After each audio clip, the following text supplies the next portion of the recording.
Good morning students. आज मैं बात करने वाला हूं जो प्रीवियस लेसन में हमने लेक्चर में जो हमने पढ़ा था। प्रिज्म के ऊपर एक दो फार्मूला हमने ड्राइव करा था, देखा था ये फार्मूला कैसे आया था। उस फार्मूला पे बेस मैं आज एक दो न्यूमेरिकल करने वाला हूं। बिल्कुल आसान है, ठीक है। तो वो न्यूमेरिकल देख लेते हैं। हाँ, क्या क्वेश्चन है?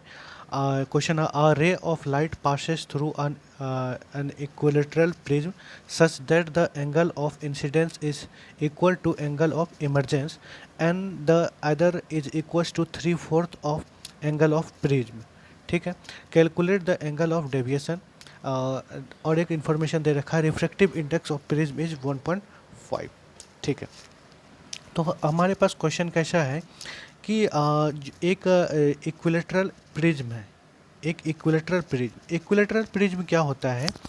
इक्विलेटरल प्रिज्म ये होता है कि ये एंगल तीनों इक्वल होता है, जो कि 60 डिग्री के बराबर होता है। तो इस ऐसे प्रिज्म को बोलते हैं हम लोग इक्विलेटरल प्रिज्म बोलते हैं। ठीक है। तो मतलब इक्विलेटरल प्रिज्म में जो एंगल ऑफ प्रिज्म होता है वो कितना होगा? 60 डिग्री होता है। ठीक है। अब क्या हो रहा है कि इस प्रिज्म में जो और एक इन्फॉर्मेशन दे रखा है कि इस प्रिज्म में जो एंगल ऑफ इंसिडेंस है, ये एंगल ऑफ इंसिडेंस, और यहाँ से पास कर एंगल ऑफ इमरजेंस। ठीक है। ये जो है एंगल ऑफ इंसिडेंस का 3/4 है, आई और ई दोनों। ठीक है। और हमसे पूछ रहा है कि एंगल ऑफ डेविएशन कितना हुआ। डेविएशन मतलब ये लाइट जाता और ये लाइट जब मिला देते हैं तो इसको बोलते हैं एंगल ऑफ डेविएशन बोलते हैं। ठीक है। और एक इन्फॉर्मेशन और दे रखा है, एंगल जो रिफ्रैक्टिव इंडेक्स है प्रिज्म का वो 1.5 है। तो समझ में आ गया होगा फॉर्मूला कैसे लगाना है। चलो इसका सॉल्यूशन देख लेते हैं।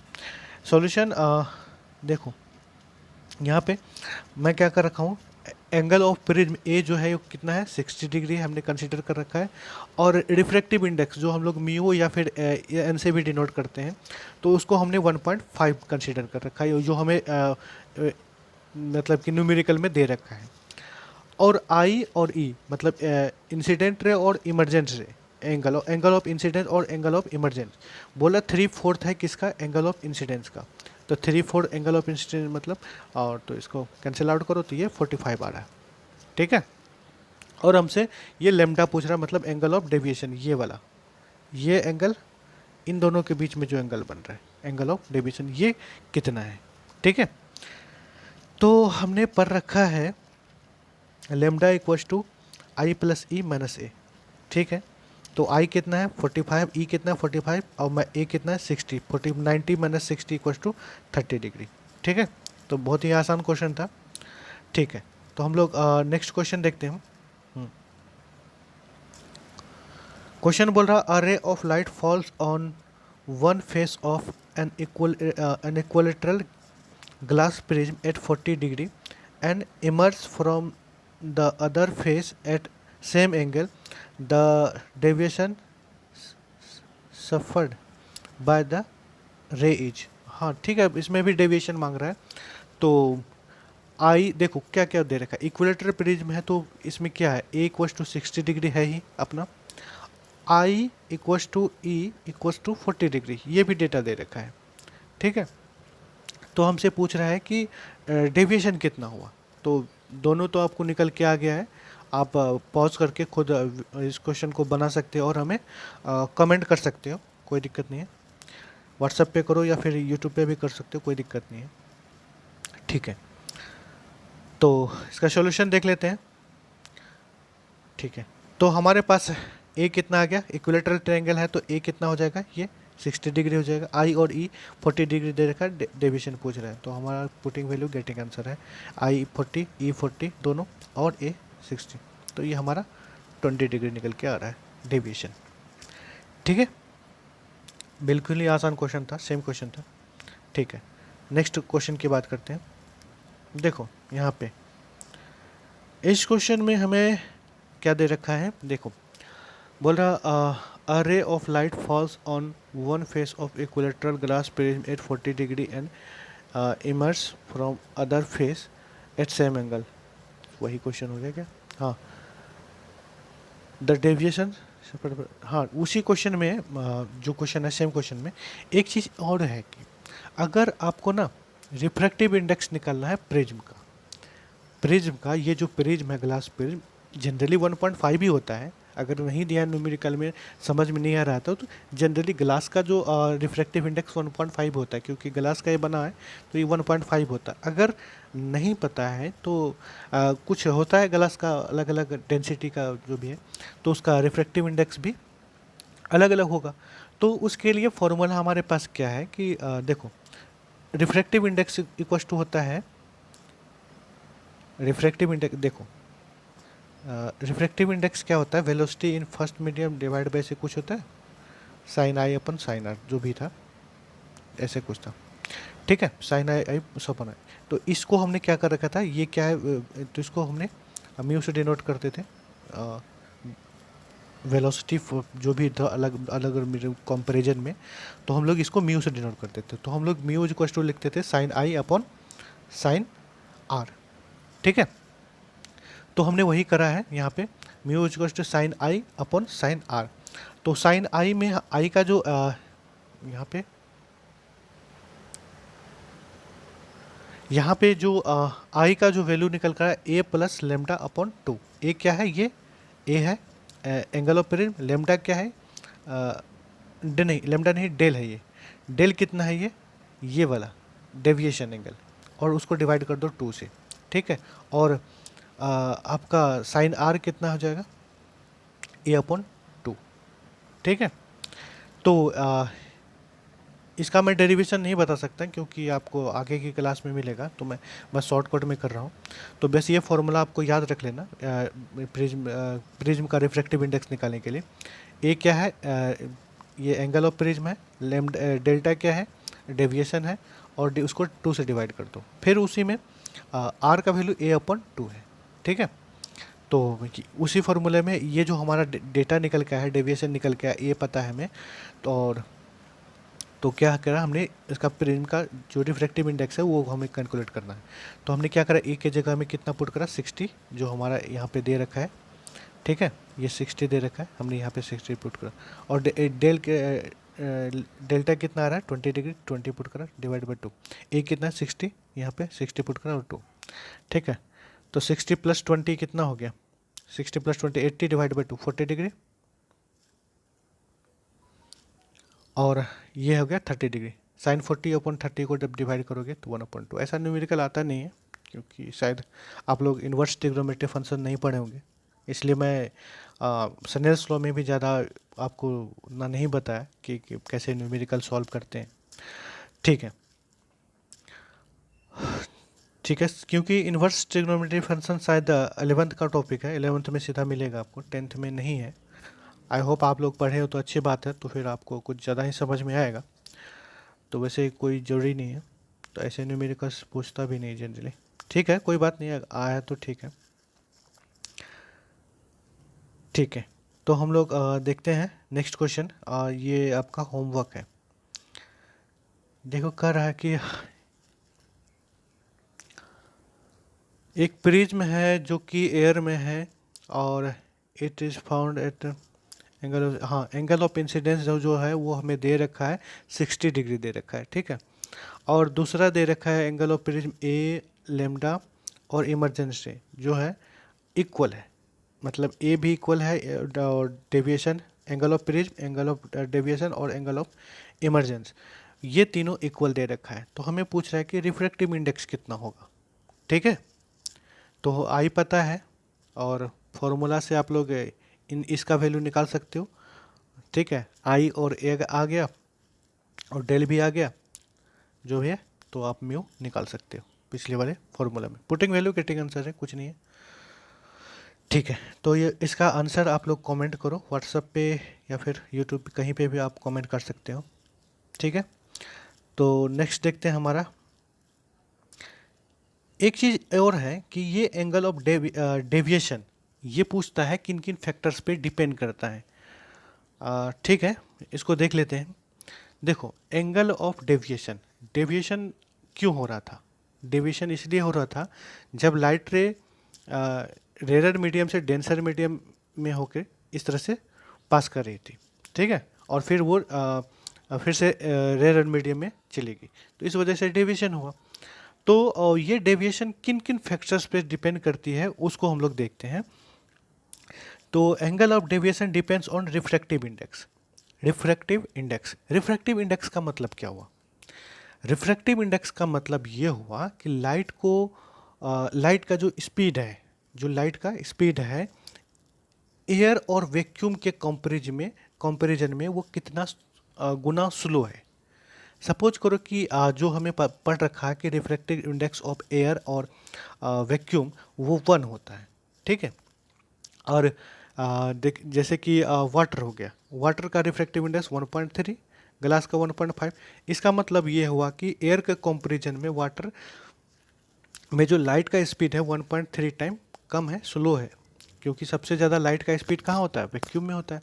और ग्लास में 1.5 है, इसका मतलब ये हो कि वैक्यूम के कंपैरिजन में और इसका जो स्पीड है, स्पीड ऑफ लाइट 1.5 टाइम कम है, ठीक है। तो मतलब ये हुआ कि रिफ्रैक्टिव इंडेक्स ये हुआ कि इसका मतलब अगर हम प्रिज्म का रिफ्रैक्टिव इंडेक्स को इंक्रीज कर दें, रिफ्रैक्टिव इंडेक्स को इंक्रीज करेंगे तो ये जो एंगल ऑफ डेविएशन है ये भी इंक्रीज करेगा, ठीक है। ये इन पे डिपेंड करता है, रिफ्रैक्टिव इंडेक्स पे डिपेंड करता है। दूसरा है कि एंगल ऑफ प्रिज्म पे भी डिपेंड करता है। ये जो एंगल ऑफ प्रिज्म है, ये एंगल ऑफ प्रिज्म, ये जितना ज़्यादा होगा वो ये उतना ही इसका डेविएशन जो एंगल है वो भी ज़्यादा होगा, ठीक है। थर्ड है ये क्या है ये? वेवलेंथ। वेवलेंथ आपको पता ही होगा कि जैसे ये देखो, अगर प्रिज्म से डिस्पर्सन ऑफ लाइट बचपन से आप लोग पढ़े होंगे, जो भी है कुछ इस तरह से 7 रंगों में टूट जाती हैं। तो विबजियोर आप लोग पढ़े होंगे। तो जो सबसे ज़्यादा बेंड करता है वो वायलेट रे करता है। क्यों वायलेट रे? क्योंकि इसका वेवलेंथ जो है कम होता है, आई थिंक 4000 नैनोमीटर ऐसे कुछ होता है। तो इसका वेवलेंथ कम होता है, जिसका वेवलेंथ कम होता है तो उसका डेविएशन जो है वो ज़्यादा होगा, क्योंकि वो सबसे ज़्यादा बेंड करता है, ठीक है। दूसरा है कि ये टेम्परेचर पे डिपेंड करता है। कैसे टेम्परेचर पे डिपेंड करता है? ये थोड़ा सा आउट ऑफ सिलेबस है, इसको देखो देखो, अगर किसी भी जैसे कि एटमॉस्फेयर है, अगर हम टेम्परेचर बढ़ाएंगे तो वहाँ का उसका मॉलिक्यूल्स जो है वो क्या होगा? एक्सपेंड होगा और वो कम होता जाएगा, मतलब डेंस ज़्यादा नहीं होगा और डेंस वो कम होता जाएगा। अब ये डेंस कम हो रहा है तो उसका रिफ्रैक्टिव इंडेक्स क्या होगा? रिफ्रैक्टिव इंडेक्स वो क्या होगा? घटेगा। रिफ्रैक्टिव इंडेक्स घटेगा तो फिर एंगल ऑफ डेविएशन भी घटेगा, ठीक है। अब ये एक फैक्टर है एंगल ऑफ इंसिडेंस का। ये एंगल ऑफ इंसिडेंस का एंगल ऑफ इंसिडेंस क्या है? देखो क्या होता है कि एंगल ऑफ ये जो है ना प्रिज्म है, ये है एंगल ऑफ इंसिडेंस अपना, ये नॉर्मल हमने डाला। तो एक टाइम में बहुत ज़्यादा एंगल ऑफ इंसिडेंस बहुत कम है, सपोज करो ये नॉर्मल है ना, तो ये है एंगल ऑफ इंसिडेंस। अब क्या करो, धीरे धीरे इसको इंक्रीज करो। जब थोड़ा सा आप बढ़ाओगे ना तो ये क्या होगा? डेविएशन क्या होगा? कम होगा। और जब जो ज़्यादा इंक्रीज करने लगोगे तो एंगल ऑफ डेविएशन वो होगा इंक्रीज होने का। और इसका ग्राफ कुछ इस तरह से होता है। देखो हमने ये डेविएशन है और ये एंगल ऑफ इंसिडेंस है। तो हमने देखा है यहाँ पे ग्राफ में, यहाँ पे जो जैसे हमने क्या करा, एंगल ऑफ इंसिडेंस 10 डिग्री करा, तो यहाँ से ये क्या हुआ? नीचे 20 डिग्री करा, थोड़ा सा नीचे, फिर 30 डिग्री थोड़ा सा नीचे, फिर 40 करा, थोड़ा सा बढ़ने लगा, फिर बढ़ने लगा। तो मतलब एक टाइम में जब इंक्रीज करोगे तो घटेगा, फिर और जब इंक्रीज करोगे एंगल ऑफ इंसिडेंस को तो ये क्या होगा? एंगल ऑफ डेविएशन वो और ज़्यादा डिक्रीज से फिर इंक्रीज होना स्टार्ट हो जाएगा, ठीक है। यहाँ पे जो बोलते हैं ये मिनिमम डेविएशन, इस वाले पॉइंट बोलते हैं मिनिमम इंसिडेंट से, जो भी यहाँ पे जो है सबसे कम डेविएशन होगा, ठीक है। तो किसी एक ही एंगल पे होता है ऐसा जनरली, ये वाला पोर्शन, ठीक है। ये भी कुछ चीज़ों पे डिपेंड करता है जो आपको पता ही होगा, रिफ्रैक्टिव इंडेक्स जो भी, ठीक है, क्लियर है। ये सफिशिएंट है आपके लिए, ज़्यादा कंफ्यूज होने की ज़रूरत नहीं है, ठीक है। तो अब मैं आता हूँ, एक दो बच्चों ने, वीडियो थोड़ा लंबा हो रहा है, ठीक है, मैं यहाँ पे ठीक है। हाँ, एक दो बच्चे ने हमें कुछ डाउट्स पूछे थे, तो मैं उस डाउट्स को क्लियर कर देता हूँ। डाउट्स ये था कि जैसे कि हमारे पास तीन इंटरफेस है। सपोज करो यहाँ पे ऊपर में एयर है, यहाँ फिर वाटर है, और यहाँ फिर ग्लास है, ठीक है, और फिर एयर है, ठीक है। तो ये जो हमने लाइट रे बेंड करा, यहाँ से पास पास करा हुआ एयर से, अब यहाँ पे क्या हो रहा था, ये नॉर्मल डाला हमने, तो ये रेरर मीडियम है, ये फिर डेंसर मीडियम, रेरर से जब डेंसर में जाएगा तो क्या होगा, ये बेंड हो जाएगा नॉर्मल की तरफ, ठीक है। अब यहाँ पे भी ये वाटर है, वाटर और ग्लास, वाटर और ग्लास में रेरर कौन और डेंसर कौन, वाटर का ये अभी रेरर हो जाएगा, वाटर रेरर, और ये ग्लास डेंसर हो जाएगा, तो यहाँ भी क्या हो जाएगा, ये नॉर्मल की तरफ बेंड हो जाएगा। अब ये डेंसर से रेरर की तरफ, मतलब ये नॉर्मल से दूर जाएगा, ठीक है। तो यहाँ पे एक चीज़ ये है कि ये आई है एंगल ऑफ इंसिडेंस, ये एंगल ऑफ रिफ्रैक्शन हो रहा है, और ये भी देखो, ये R1 है, फिर ये R2 है, यहाँ भी R2 है, और ये E है, ठीक है। तो यहाँ पे हम क्या कर सकते हैं कि क्वेश्चन ये था कि ये 1 कैसे आया यहाँ पे, ठीक है। तो इसको देखो, हम क्या करते हैं, ये वाला जो इंटरफेस है एयर वाटर का, ये वाला एयर वाटर का जो इंटरफेस है, इस पे हम लोग स्नेल्स लॉ लगाते हैं। यहाँ पे एयर है और यहाँ पे वाटर है, यहाँ से लाइट आया, हमने नॉर्मल दिया, लाइट ऐसे ना जा करके ऐसे बेंड करा, ये आई है और ये R1 है, ठीक है। तो यहाँ पे स्नेल्स लॉ आप कैसे लगा, तो स्नेल्स लॉ का बेसिकली काम क्या है, एंगल को फाइंड आउट करना, ठीक है, रिफ्लेक्टिव इंडेक्स के थ्रू, रिफ्लेक्टिव इंडेक्स के थ्रू। तो यहाँ पे स्नेल्स लॉ कैसे लगाएंगे, ये वाला क्या है, एयर है, रिफ्लेक्टिव इंडेक्स ऑफ एयर, इसको साइन के साथ ऐड कर दो,